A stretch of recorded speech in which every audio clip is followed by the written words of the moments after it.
Hello बच्चों, ये video कोई स्ट्रेटेजी वीडियो नहीं होने वाली है। ये वीडियो है मेरा पर्सनल एक्सपीरियंस जो मैं आपके साथ शेयर करने के लिए बना रहा हूँ, जिसमें मैं आपको बताऊंगा कि सीए के एग्ज़ाम्स में जब रहते हैं सिर्फ 15 दिन तो मैंने किस तरह से प्रिपरेशन करी थी, मैंने क्या क्या बातें फॉलो करी थी, क्या मेरा था स्टडी शेड्यूल और किन बातों का आप भी ध्यान रखना सो दैट आप भी अपने एग्ज़ाम को एक बार में क्लियर कर सको।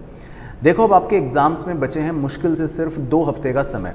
तो जब ये 2 हफ्ते का समय मेरे पास बचा होता था तो मैं बता देता हूँ कि मैं किस तरह से अपने डे को प्लान आउट करता था। देखो, सबसे पहली चीज़ तो जब हमारे पास 2 हफ्ते का यानी कि 15 दिन का समय बचा है तो मैं सबसे पहले ये सोचता था कि 15 दिनों के अंदर मुझे अब ऐसे पढ़ाई तो नहीं करनी कि डेली मैं 2-3 सब्जेक्ट्स पढ़ता रहूं और रोज़ थोड़ा थोड़ा करूं। क्योंकि जब हमारा एग्ज़ाम होता है तो देखो उस समय एग्ज़ाम कैसे होता है, पहले आपका पेपर 1 होगा, उसके बाद आपका गैप है, फिर आपका पेपर 2 होगा। तो जब आपको गैप मिलेगा तो उसमें आपको पूरा एक दिन में अपना पूरा एक पेपर कंप्लीट रिवाइज करना है। तो उसकी प्रैक्टिस कैसे होगी? तो मैं हमेशा क्या करता था, जो ये लास्ट के 15 दिन होते थे उसको डिवाइड कर लेता था कि लेट से मेरे पास 6 पेपर्स हैं या 4 पेपर्स हैं और एक पेपर को मुझे पूरे एक दिन में रिवाइज करना है या 2 दिन में रिवाइज करना है, तो मैं 2 डेज़ एलोकेट कर लेता था। तो अब मेरा टारगेट है कि अगले 2 दिन मुझे लगातार एक सब्जेक्ट की पढ़ाई करनी है। तो सबसे पहले मैं उस सब्जेक्ट का कंटेंट निकालता था कि आखिर इस पूरे सब्जेक्ट में मुझे टोटल क्या पढ़ना है, और अब इसको अगर मुझे रिवाइज़ करना है और मेरे पास लगभग सिर्फ 1.5 दिन का समय है तो इस अगले 1.5 दिनों के अंदर मैं इस पूरे पेपर को अच्छे से रिवाइज़ करूँगा। अब इस रिवीजन के अंदर मैं 2 चीज़ें ज़रूर फॉलो करता था।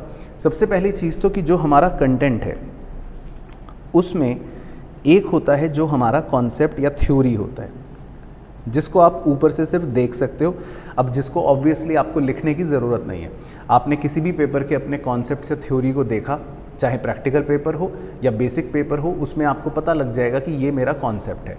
लेकिन अगर मेनली प्रैक्टिकल पेपर है तो फिर मुझे उसमें पता है कि कौन कौन से क्वेश्चंस मुझे लिखकर एक बार प्रैक्टिस करने ज़रूरी हैं।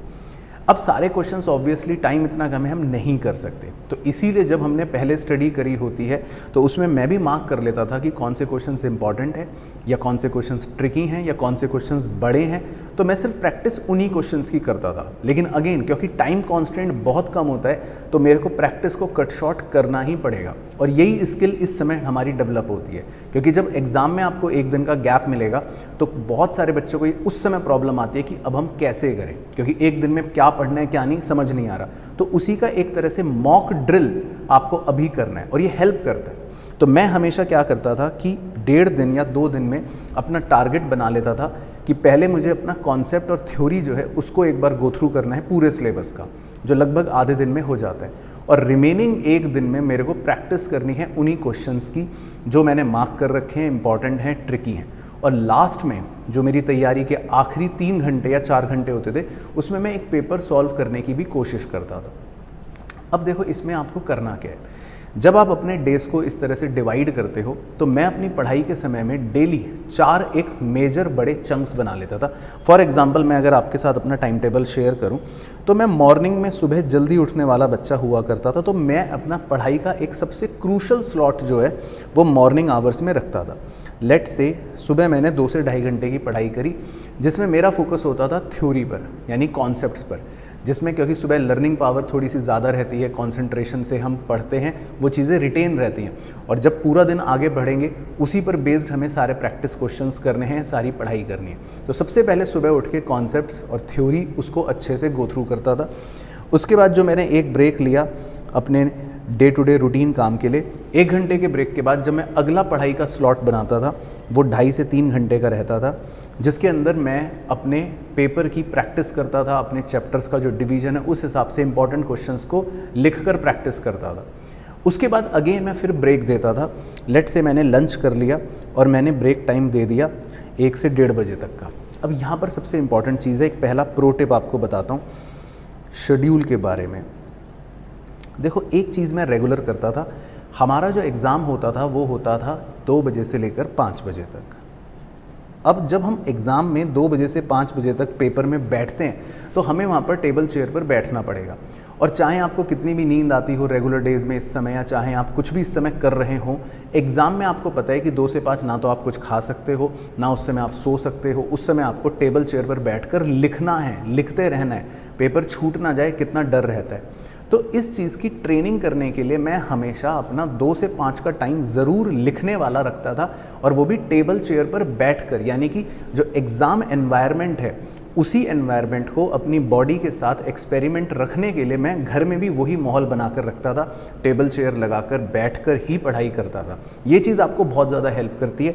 तो मैं आपको यही बोलना चाहूँगा कि जो एक पढ़ाई का स्लॉट आप रखो वो ज़रूर ऐसे टाइम का रखो जो आपका लगभग एग्ज़ाम का टाइम होने वाला है, और जिसमें प्रॉपर आप टेबल चेयर पर बैठकर सिटिंग पोस्चर के अंदर ही लिख कर पढ़ाई करो। तो इससे आपको एग्ज़ाम की थोड़ी सी ब्रीफ, वो एक कहते हैं ना, माइंड एंड बॉडी कोऑर्डिनेशन बन जाएगा। उसके बाद फिर ब्रेक लेकर आखिरी पढ़ाई का स्लॉट जो रहता था, लेट से 6:30 बजे से लेकर 9 बजे तक, वो वाला करता था। रात को मैं लाइट रखता था, अगर डिनर करा तो उसके बाद ज़्यादा कुछ नहीं पढ़ाई करी, टाइम से सो गए।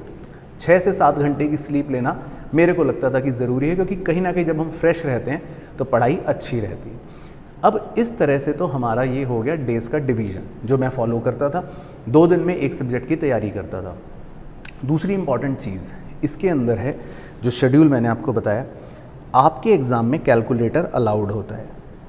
तो कैलकुलेटर पर भी कई बार मैं देखता हूँ बच्चे टाइम वेस्ट कर देते हैं। उसका रीज़न है क्योंकि जब आप नॉर्मल प्रैक्टिस कर रहे हो तो कई बार आप मोबाइल पे कर रहे हो, कई बार आप ऐसी देख रहे हो, लेकिन आप कैलकुलेटर को बिल्कुल अपने साथ रखो इन 15 दिनों में, और जितनी भी प्रैक्टिस करो अपने उसी स्टैंडर्ड कैलकुलेटर पर करो जो आपको एग्ज़ाम में लेकर जाना है, क्योंकि एक एक सेकंड बचाना भी इंपॉर्टेंट होता है। तो मैं कैलकुलेटर को अपने साथ रखता था और इन 15 दिनों में उसी कैलकुलेटर को यूज़ करता था जो मुझे एग्ज़ाम में लेकर जाना है, या उसी का मतलब है सेम मॉडल। एग्ज़ाम के लिए अगर मैंने नया खरीद रखा है तो वही सेम मॉडल का मैं एक प्रैक्टिस के लिए रखता था, जिस पर मेरी पूरी हाथ या उंगलियां सेट हो जाती थी कि भाई प्रैक्टिस कर रहे हो तो कैलकुलेटर पर ही करो, छोटी से छोटी कैलकुलेशन हो चाहे बड़ी से बड़ी कैलकुलेशन हो। ये छोटी सी टिप भी आपको बहुत ज़्यादा हेल्प करेगी। अब जो मैं आखिरी बात बताऊंगा वो बहुत ही ज़्यादा इंपॉर्टेंट है, वो मैंने हमेशा अपने हर एग्ज़ाम में फॉलो करा है। पहली चीज़ ऑब्वियसली पढ़ाई से रिलेटेड है, वो ये कि देखो सारी बातें सही हैं, सब स्ट्रेटेजी ये सब चीज़ें ठीक हैं, आखिरी के 15 दिन में जो सबसे बड़ा रोल प्ले करता है वो आपका माइंडसेट होता है, कॉन्फिडेंस होता है। कॉन्फिडेंस शेक कब होगा, आपको डर कब लगेगा, जैसे ही कोई आप नई चीज़ देख लोगे। अचानक से अगर आपने 100 चीज़ें पढ़ रखी हैं लेकिन कोई 101 भी नई चीज़ आ गई, आपके दोस्त ने अचानक से फ़ोन पे पूछ लिया, यार तूने वो करा, या उसका फॉर्मूला तेरे को पता है, यार ये देख क्वेश्चन देख मैं भेज रहा हूँ व्हाट्सएप पर। आप जैसे ही कुछ नया देखोगे ना तो वो डर आपके मन में आएगा। ये बहुत बड़ा साइकोलॉजिकल फैक्टर होता है, दिमाग आपके साथ प्ले करता है। वो जैसी ही कोई नई चीज़ देखेगा आपको डर आ जाएगा, यार ये तो मुझे आता ही नहीं, अब क्या होगा। 100 चीज़ें आपको आती हैं वो कॉन्फिडेंस नहीं देंगी, लेकिन एक चीज़ जो नहीं आती वो कॉन्फिडेंस गिरा देंगी। देखो कोई भी पेपर हो किसी भी लेवल पे, एग्ज़ाम में कभी भी 100 नंबर का पेपर टफ नहीं आने वाला। पेपर बिल्कुल तरीके से बनता है जिसमें इजी पोर्शंस भी होंगे, मॉडरेट भी होंगे और टफ़ भी होगा। टफ़ जब होगा भी वो 10-20% का होगा। तो अगर आपको कुछ नहीं भी आता है तो वो सिर्फ आपके 10 नंबर काट लेगा, मैं कह रहा हूँ ज़्यादा से ज़्यादा 20 नंबर काट लेगा, लेकिन 80 आपके पास हैं। Focus on that 80। कहने का मतलब है अब सिर्फ अपनी स्ट्रेंथ्स पर काम करना है। जो आपको चीज़ें नहीं आती तो नहीं आती, डजेंट मैटर, लेकिन जो आती हैं उन्हीं को अच्छे से पॉलिश करना है। जो स्ट्रॉन्ग है उसको स्ट्रॉन्गर बनाना है, जो वीक है उसको अब छोड़ दो, उसको स्ट्रॉन्ग बनाने का टाइम अब नहीं है। ना ही कोई नई चीज़ें देखनी है, यानी कि नए क्वेश्चंस, नए मटेरियल्स, या किसी ने क्वेश्चन भेज दिया अब वो करने की ज़रूरत ही नहीं है।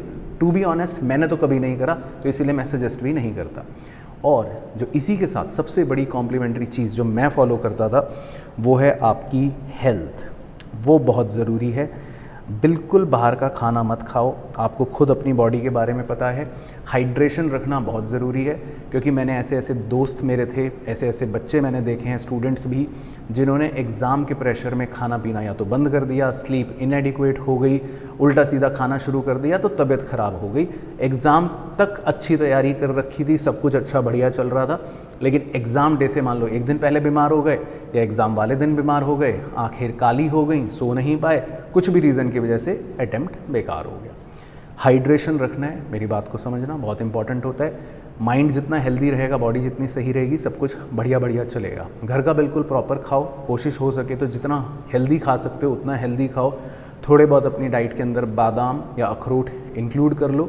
नारियल पानी मिल सके पी सके तो पी लो, नहीं तो नॉर्मल पानी भी चलेगा। तो बेसिक फंडा है, हाइड्रेशन सही रखनी है, पानी एडिक्वेट पीना है और डाइट घर का खाना खाना है। अगले 15 दिन खासकर बीमार नहीं पड़ना है, ठीक है। सीज़न ऐसा चलता है, कई बार ऊपर नीचे हो जाता है, तो इन चीज़ों का मैं हमेशा ध्यान रखता था। तो इस वीडियो में मैंने कोशिश करी है कि अपनी जो पर्सनल चीज़ें मैंने फॉलो करी मैंने वही आपको बताई हैं। आप इनको फॉलो कर भी सकते हो और आप इससे बेहतर भी कर सकते हो सकता है बहुत सारे बच्चे ऑलरेडी ऐसा या इससे बेहतर कुछ कर रहे हो। तो पॉइंट सिर्फ यही है कि अगले 15 दिन या अपने अगले एग्ज़ाम्स तक सिर्फ स्ट्रेटेजिकली तैयारी करनी है, उसी पर फोकस करना है, बेसिक चीज़ों का ध्यान रखना है।